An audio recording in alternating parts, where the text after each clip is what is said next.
It's not that easy for education. A number of private schools that have closed permanently due to financial strains has hit 114.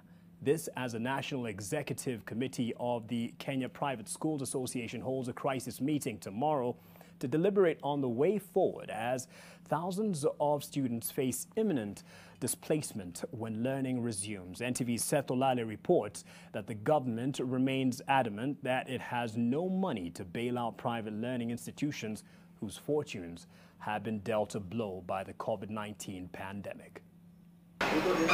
A placement crisis looms for over 40,000 students who have already received closure notices from 114 private schools that have confirmed shutting permanently due to financial strains escalated by COVID-19 pandemic and the resultant measures. The Kenya Private Schools Association, KPSA, says majority of those that have shut down are primary schools at 81, while 33 secondary schools have also closed indefinitely. 26,000 learners from primary schools and a further 14,000 from secondary schools have been affected by the shutdown. KPSA adds that 1,600 teachers and 1,100 non-teaching staff have lost their jobs due to the permanent closure of the private schools, with 300,000 teachers and non-teaching staff currently at home and without pay since March. The National Executive Committee of the Kenya Private Schools Association will hold a virtual meeting with all the 47 county representatives to review on the pronouncements made by Education Cabinet Secretary George Magoha, with insinuation that the government does not have resources to bail out schools that are financially struggling. We're not asking for free money. We're actually asking for money just to be put where we can borrow at affordable rates and repay it to help mitigate this factor. So we don't feel that this is an impossible task.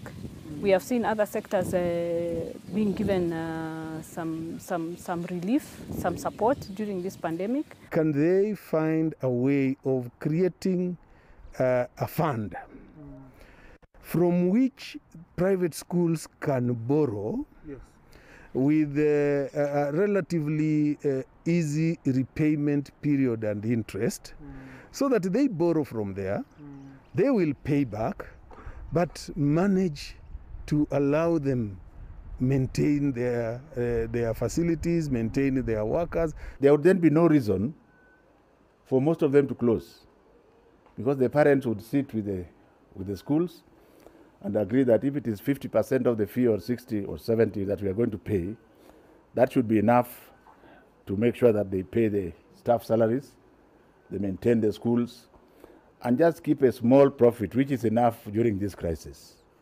But if you still want 70% profit, then you can go ahead and close. Data by the association also indicates that there are 9,400 private primary schools with over 2 million pupils and over 300,000 students learning in 1,700 private secondary schools in the country. The Kenya Private Schools Association has confirmed that at least 300 more schools face imminent closure if the government does not intervene quickly. Seth Olale, NTV, Nairobi.